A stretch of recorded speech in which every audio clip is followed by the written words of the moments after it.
Good pass. Pumulak si Lars Sunga. Good thing they're not yet in penalty. That's their last foul to give though. As we're now past the halfway point of the fourth period. Danny Marilao returns for the Sarangani gripper.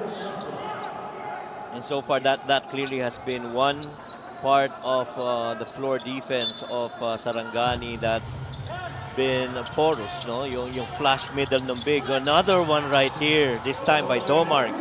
Padeliano has come alive here in the fourth quarter. 13 points to go along with his 7 rebounds overall, and they pulled to within 2. Gotta watch out for Kit. He has been the big problem offensively para dito sa Cagers. Pascual turns down that shot. He finds Caliano who can't hit the free. Hayes unable to save it as he crashes to the scorer's table. Ball will stay with Sarangani. Agad naman siyang humingi ng paumanhin sa ating mga magigiting na unsung heroes. Naman. Ang bilis rin ng reflexes no? Yeah. There you go, that run. Quickly, si Aris ba yun? Tumayo. Partida, may vertigo pa yan, Diba? Turnover laban sa Sarangani. Muntinlupa a chance on this possession to either tie or take the lead. It's the turnovers that has really hurt Muntinlupa. 16 turnovers versus that of 7, and to which 13 ang nakuha puntos dyan itong Sarangani, samantalang 2 lang ang nakukuha nila. Cagers though, just behind by 2 points. Kantimbuhan, it's been a struggle for him. Just 1 point. Marvin Hayes though, with 9.7 rebounds. Hook shot off the glass though. Sarangay gives him another possession, but he throws it away. I don't know why he didn't take that attempt. He was pretty much inside. The tip in. Kit Jimenez cleaning up his own miss.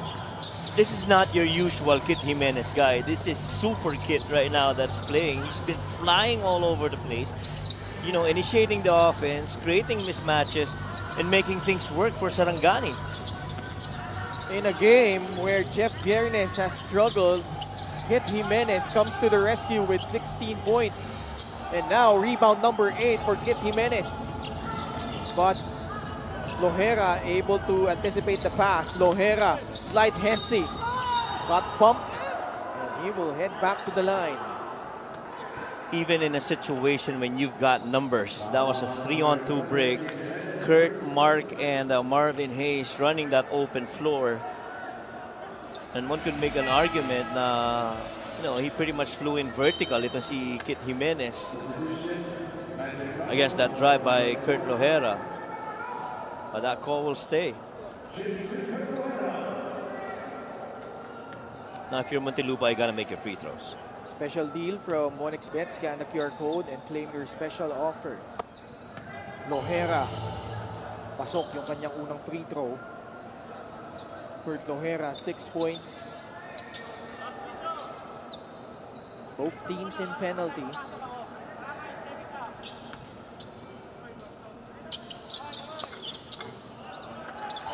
Popping it in. Lead down to 2. Lohera steals it again. Now he takes that free and makes it. You got to take that shot. You can't just be, nonchalant about having a free shot. Oh, wow. Somebody's got to stop Lars Sunga as well. Miscommunication between Patrick Ramos and Marvin Hayes. But what about Kurt Lohera? 5 points, 2 steals in a matter of seconds. Sarangani back up top by 1 point. Sarangay kicks it back out. Lohera. Baseline drive. Ramos. Hayes. 4-3. Too strong. Lars Sunga closing in. Actually, he now has a double-double of 12 points and 10 rebounds. The miss though. And ball will swing back to Muntinlupa. Well, that was the second missed 3 by Marvin Hayes. Wide open. Fast break of the game brought to you by Extreme Cool Air Conditioners, ang Extreme Magpalamig free installation for split-type air conditioners. Scramble defense, nagkalimutan kung kaninong tao si Lars Unga. I felt that was Marvin Hayes who missed out on that defensive assignment. Matiliano goes to Marvin Hayes off the glass. Bounce pass ni Viernes, papunta kay Marilao, balik kay Jeff for free! Big time shot for Jeff Viernes, who has struggled with his shot all game long, knocks down a big free. This is a big one after the little handoff of that feed from the post by Danny Marilao, and Jeff, being the scorer that he is, understands catch and shoot situations, especially with both teams trying to stay within, that top 10 team entering the playoffs. Now this will boil down to execution for the Cagers in this possession and defensive recovery for them on the defensive end. Sarangani, critical possession right here. Nice find. Sarangani though fails to finish, but he grabs the rebound. Lohera for free. It's good! What a shot by Lohera. Couple of really good three-pointers by Kurt Lohera. Crucial moments. Jeff takes it back. Fight for the rebound. It will stay with the Sarangani gripper. Kurt Lohera has come alive. 8 of his 13 points coming here in this quarter. I say crucial point there was the composure of Mark Sarangani to collect that rock and feed it off to Kurt Lohera for the straight-on three.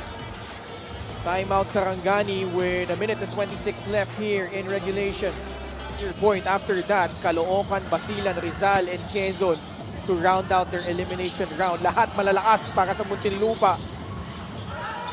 Oh, Lars Sunga able to clean it up. Double-double performance for Lars Sunga, who now has 14 points. At this point, story of the game so far is offensive rebounding and second chance points, at least for these last 2 possessions. 14 and 12 for Lars Sunga. 63 seconds to go. Mark Matiliano can't roll it in, but 2 free throws coming up. Well, he will get to the line. And so far, Domark has gone there once, and he's made that free throw attempt. Pressure back this time, free throws para dito kay Domark Matiliano. 2 important free throws coming up for the Iceman.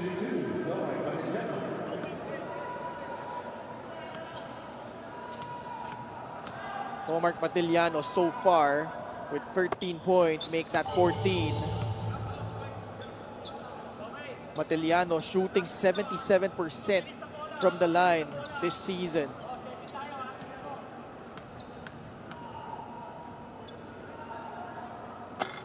Mintis yung pangalawa, but it still remains a 1-possession ball game, 2-point lead for Sarangani. Lars Sunga and Kit Jimenez are the guys that you want to locate. Lars has pretty much dominated underneath. Thankfully, for the Cagers, Lars Sunga did get that ball against the defense of Patrick Ramos. That pretty much was a mismatch underneath. Viernes to Boy Alves. Kit Jimenez with a rock.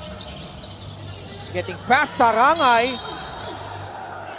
He actually got past 2 white jerseys and was able to get to the gut of the defense. And free throws coming up for Kit Jimenez. I thought he got past every white shirt in that situation. 1, 2, got past Patrick and got past Ron Lastimosa, who went through 4 white shirts to initiate that offense para dito sa Sarangani. Boy, this has been a super game for Kit Jimenez.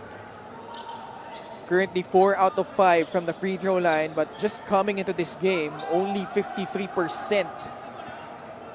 But he has really come up huge here. 17 points, make that 18 to go along with 8 rebounds and 4 assists. tsaka steady sa free throw. You know, this small ball has really worked wonders for Coach Toto and Coach John Calios. They did this at the start of the third quarter, where they really had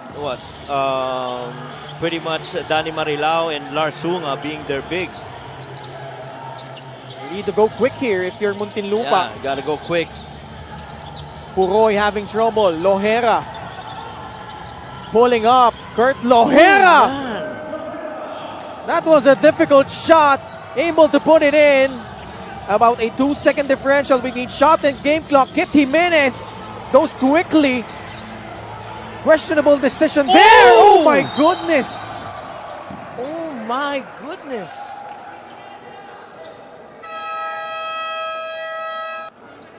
And then samantalang dito naman sa Sarangani, the important thing is to get the ball in bounds. There, Ron Lastimosa is locating a receiver. The trap, what? They're actually trying to trap. Yeah, they did get Jeff Viernes in the trap area, but the thing is, Jeff is how many, what's his percentage from the line? Jeff Viernes during the season is 89%, but today, Viernes only 1 out of 3.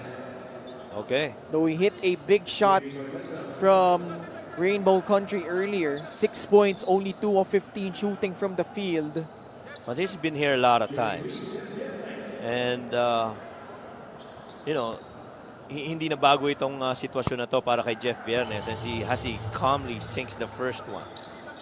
You gotta give it to Sarangani. They've struggled from the line for the most part, but they have knocked down clutch free throws, especially Kit Jimenez and Jeff Viernes. Well, let alone making clutch plays. Down the wire. Making it a 2-possession ball game. Muntinlupa also with their final timeout, 13.2 seconds left. You know, drives, he's got a decision to find Domark Matellana as well. There you go. That's that corner fill by Patrick. Ooh. Ball tapped out of bounds by Kit Jimenez. And that's just understanding where most probably that pass is going to go. Same thing. Mark Sarangay catches Lohera. That's a swing pass to Matellano for free. Muntinlupa still alive. They need to foul quickly, and they do. Danny Marilao, 70% from the free throw line this season, but he is 2 out of 2 today. What a play here. Yes. The most difficult part there was getting the ball in bounds, and I felt Ron Lastimosa got that good read, and then Mark, you know, poised as he is, kept that ball swinging it over to Kurt Lohera before finding Domark Matellano. And just a solid play run by Coach Mark. Very simple, but the attention to detail, you saw Kurt Lohera, sabi niya, pag available si Domark, find him for that 3-point shot, and that's exactly what they did on that possession. Right. And so that clear that they mentioned earlier was really for Patrick to clear from the top, do a strong side corner fill, as Kurt Lohera was getting that flare screen the other end to receive that ball.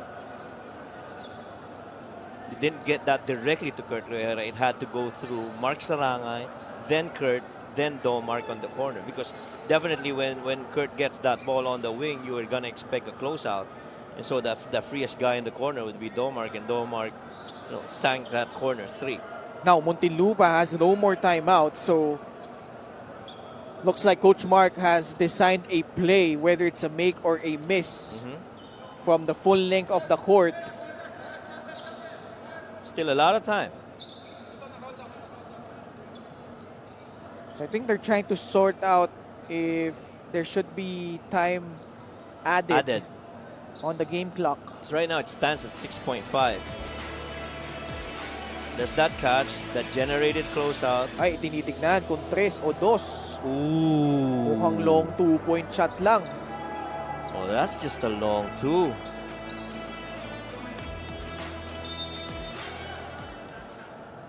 It is a long 2-pointer. Well, that now gives a little more wiggle room para dito sa Sarangani as they make this first free throw here, Danny Marilao.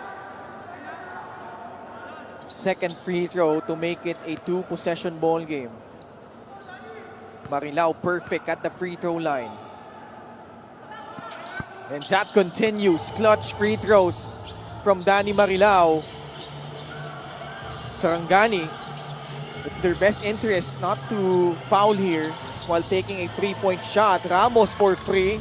It will pop out, and that's gonna do it.